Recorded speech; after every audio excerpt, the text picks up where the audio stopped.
Salut tout le monde, bienvenue sur cette nouvelle vidéo. Aujourd'hui on va parler des derniers micros de chez DJI, les DJI Mac 2 qu'on vient de recevoir. Donc dans un premier temps, on va réaliser un petit unboxing très rapide pour voir ce qui se présente dans la boîte. Dans une deuxième partie, on fera un petit comparatif avec la première génération. C'est avec ceci que j'enregistre pour l'instant. Je vous mettrai un petit rappel sur les vidéos, ça vous permettra de voir la différence de son entre les DJI Mac 1 et les DJI Mac 2. Et puis en dernière partie, je vous donnerai mon avis sur est-ce qu'il faut passer sur cette seconde génération des micros de DJI si on a déjà la première génération. Si on n'a pas encore de micro qu'on souhaite s'équiper, lesquels choisir. Bref, on verra tout ça dans une dernière partie. Tout de suite, on s'attaque à l'unboxing. C'est parti. Donc voilà le produit, le packaging. Comme d'habitude avec DJI, c'est très épuré avec les différentes caractéristiques au dos. Donc ça change pas trop. On va ouvrir tout ça. Donc voilà, donc on a directement la housse de transport qui change pas mal du premier. Je vous montrerai tout ça. Donc ça c'est pas mal. Elle a l'air, elle prend beaucoup plus de place que la précédente, mais si ça nous permet de rajouter, je sais pas, des micro-cravates ou ce genre de choses, ça peut être pas mal. Alors on va ouvrir tout ça.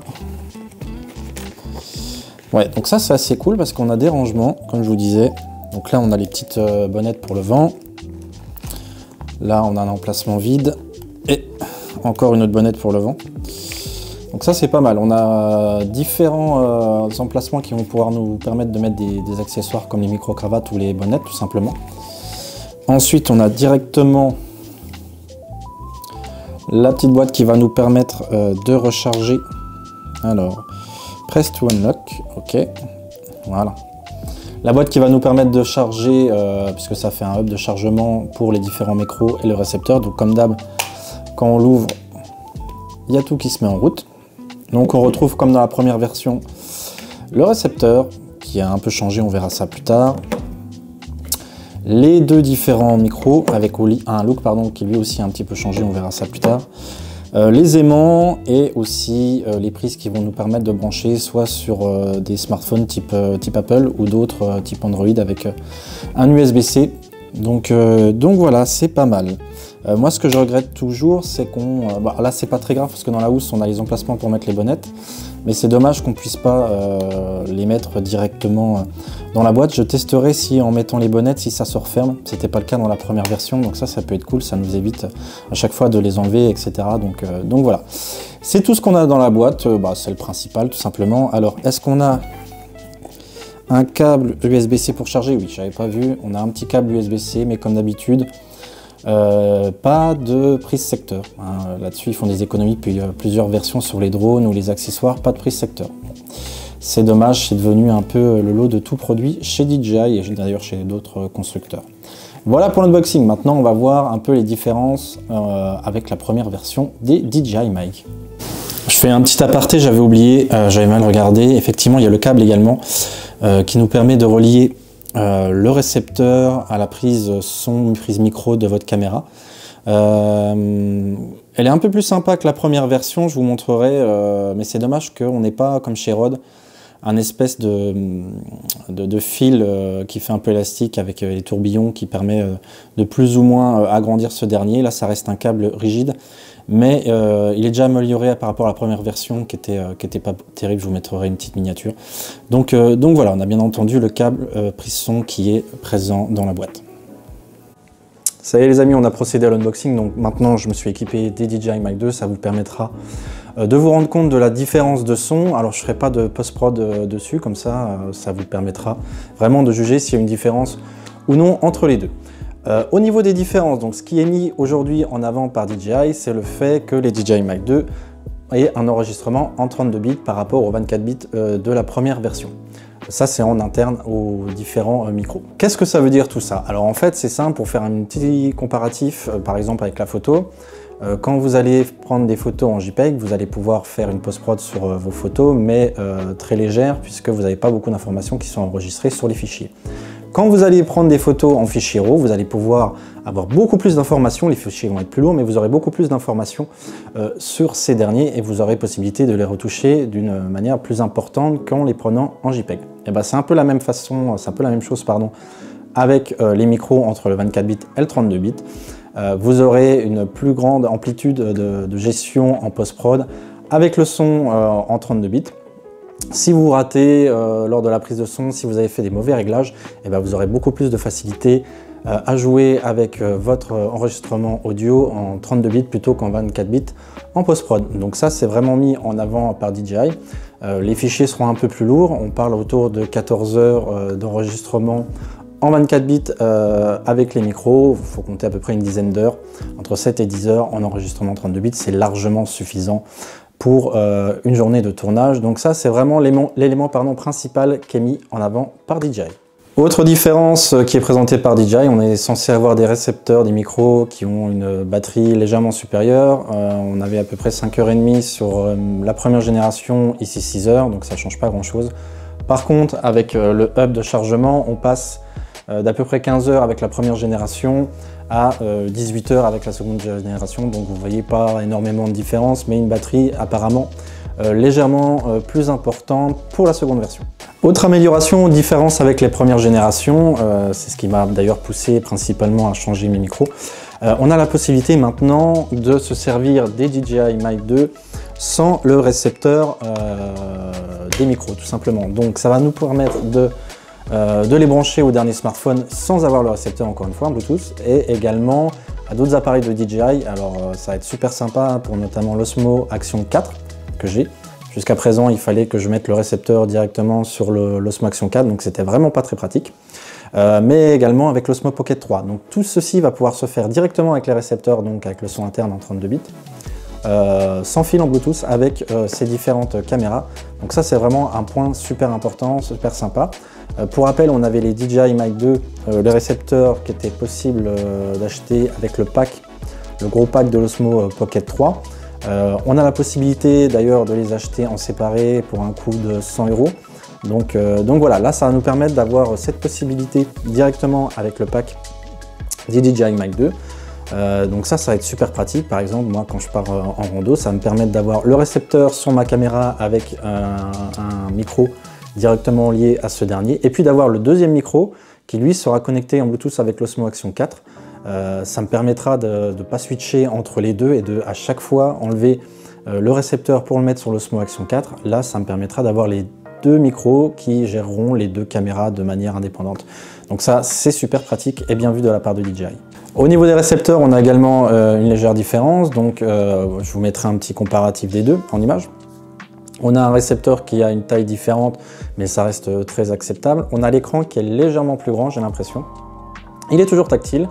Mais la différence, c'est qu'on a une petite molette qui va nous permettre de naviguer dans les menus et également, alors vous avez une molette qui permet de naviguer, plus un bouton central qui vous permet de valider les différents choix. Hein. C'est entouré de rouge, c'est pas pour du rec, mais c'est pour valider en fait vos différents choix. Donc ça, c'est très pratique si vous avez les doigts sales ou humides, ou même parfois c'est pas toujours facile sur l'écran, le petit écran, de faire les différents réglages. Là, on aura la petite molette qui va bien. C'est une légère différence, une légère amélioration, mais ça s'améliore encore la facilité d'utilisation du produit, tout simplement. Au niveau de la housse, on l'a vu également lors de l'unboxing, elle est plus grosse que la première version, mais elle est bien plus pratique puisqu'elle va nous permettre de ranger, encore une fois, le boîtier des DJI Mic 2, mais il y a des petits emplacements qui vont vous permettre également de mettre des accessoires type micro-cravate, les bonnettes. Donc ça, c'est plutôt bien pensé. C'était juste une petite pochette dans la première version. Celle-ci est beaucoup plus, bon, elle est plus grosse, mais elle est plus épaisse et on sent que vraiment les micros sont plus à l'abri dans cette dernière. Donc encore une petite amélioration, mais qui fait toujours plaisir.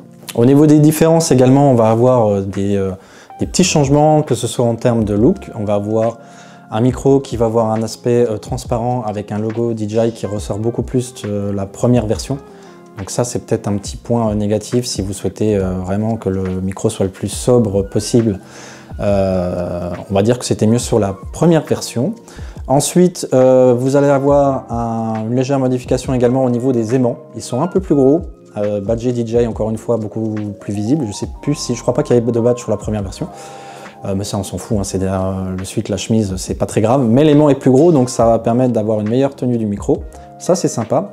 Et puis également un changement au niveau de la bonnette, mais aussi de l'emplacement du micro.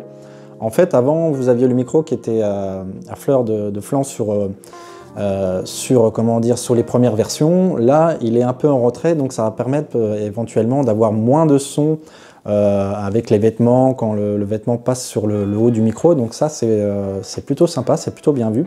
Et puis au niveau de la bonnette également, avant, il suffisait d'appuyer et de twister un peu sur la bonnette pour l'attacher au micro. Là, c'est beaucoup plus simple. Vous avez un petit cran à enfoncer.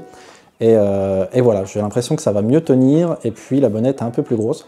Petit regret, j'ai testé, on ne peut toujours pas mettre directement le micro avec sa bonnette dans la boîte du DJI Mic 2. C'est dommage, ça permettrait d'éviter certaines manipulations, mais bon, c'est un petit détail, mais qui aurait rendu la chose encore plus pratique, je pense. En ce qui concerne les hubs de chargement, celui-ci, la deuxième version est plus grosse que la première. On a une batterie qui est légèrement plus importante sur la deuxième version, c'est ce qui explique un peu peut-être cela. Au niveau de l'intérieur, c'est toujours la même chose. Comme je vous disais, on ne peut toujours pas mettre les micros avec les bonnettes. Ça, c'est dommage. De manière générale, de toute façon, ça prendra, avec la housse, ça prendra plus de place dans votre sac. Mais on aura une expérience plus complète, encore une fois, avec la possibilité de mettre des petites options comme des micro-cravates dans la housse directement dans votre sac. Mais voilà, tout ceci est un peu plus gros, donc si vraiment vous avez des soucis de place, etc., sachez que la première version prend tout simplement moins de place. Deux petites différences encore que je voulais mettre en avant. On a un câble qui lui a changé, qui est un peu plus pratique, c'est dommage, j'aurais préféré encore une fois un câble torsadé un peu élastique comme on peut avoir sur les Rode Wireless Go que j'avais auparavant. Ça c'est plus pratique, donc à la limite il faut les acheter à côté si ça vous intéresse, mais le câble est déjà un peu plus pratique.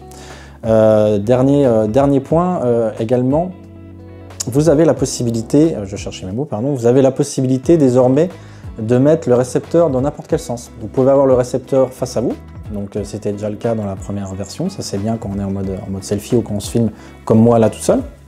Ça permet de s'assurer que le micro marche bien, mais on peut le tourner également, ce qui fait que quand on filme, on peut avoir directement le retour également du son face à soi. Donc ça c'est bien, maintenant on peut les mettre dans les deux sens, ça n'était pas le cas dans la première version, et puis je trouvais également que l'attache de la première version était fragile. Là ça a l'air beaucoup plus robuste, donc ça bon point également. Voilà, écoutez, je crois qu'on a fait le tour des différences.